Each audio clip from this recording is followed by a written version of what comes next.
Hi, I'm Guy Trainin, and I'm the instructor for TEAC 800, which is an introduction to inquiry in education. This is an online class, so I'm communicating with you through video. I'd love to talk to you through the web or on the phone or even in person in my office if you have some time. And there's quite a few of you, but I'll welcome all of you if you want to show up. This class is really about teaching ways of thinking for research. And this is very different in some ways than the ordinary way we think about what is evidence and what counts as a progress. And the focus of this class really is divided in a few ways. The first thing that it is about is it's about reading research. So the ability to read and understand research, and also the limitations of research, whether it's good or not so good, and being really critical consumers of research. This is really the most important piece for me personally, because I think we all are first and foremost consumers of research, and after that, producers of research. And since this is primarily a master's level class, it is with that in mind that I do this.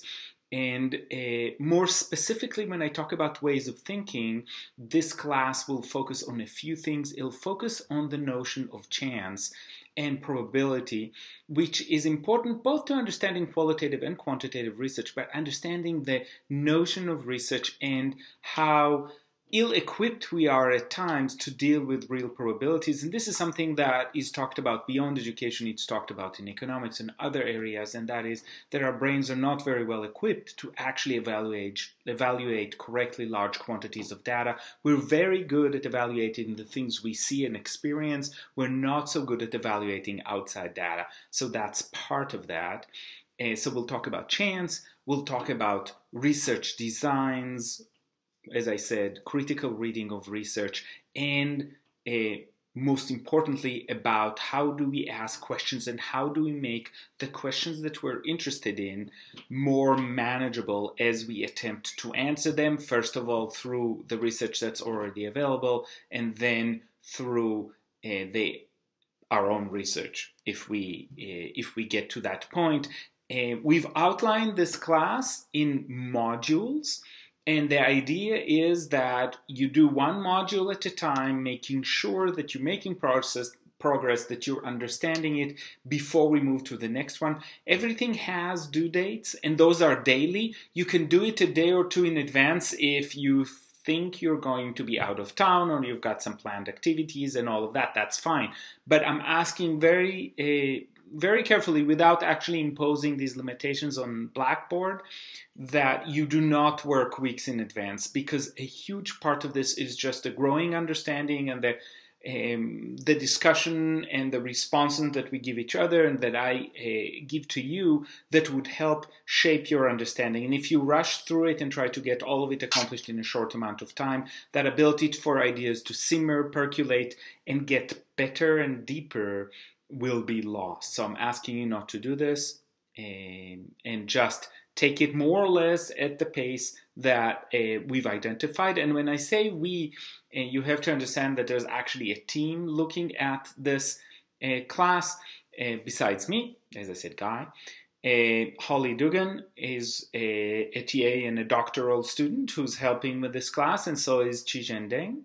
And they both will be part of discussions. They'll both contribute from their understanding and will help respond and grow your knowledge. They each come from a very different background. Holly Dugan has a specialty in library science, and she can talk and illuminate a lot of issues around searching, around finding sources, and around what's available. Qizhen Deng is an excellent graduate student that is right now at the cusp of conducting her dissertation research, and she's an expert in quantitative research, although she's done different kinds of research as well, so she will bring that expertise to the table.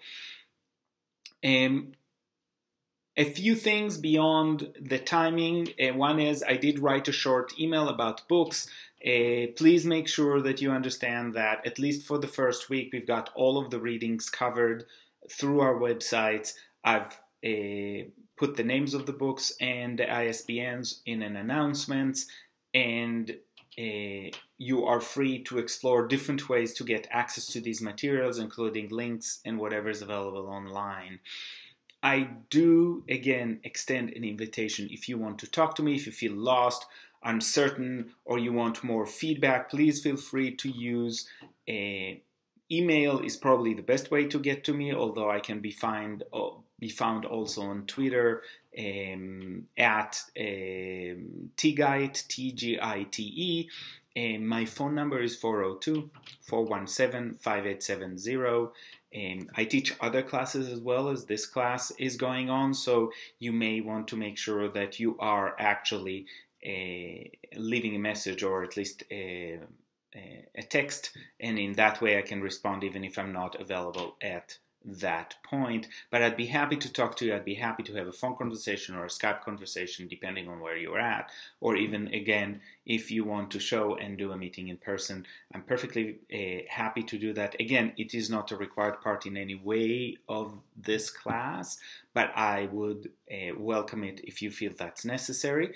A chunk of this class will happen through interaction with peers, and that would happen primarily in three ways. There are occasional blogs, goal setting at the beginning, and then and introducing yourself, and then a midpoint and an endpoint where we're all participating and we read each other's. Discussion boards is another way to interact with each other, and those are crucial because we have different insights and different experiences that we bring to the table, and that enriches the discussion and the understanding around it. And last, on the big papers, I'm asking you to do a peer review. So you submit the paper to a peer, they give you feedback, and then you get it back while you're giving somebody else feedback. So you have an opportunity, first of all, to have somebody read your paper and respond to it. You can also read somebody else's paper and potentially get ideas or realize what are the pieces that you have missing. So as I said, welcome to TEAC 800, and I hope you enjoyed this class. I'll try to intersperse with a few more videos throughout the semester to kind of summarize and try to answer questions that are common across multiple students. So I'll see you around, at least electronically, and I'd welcome any communication that you'd like to have.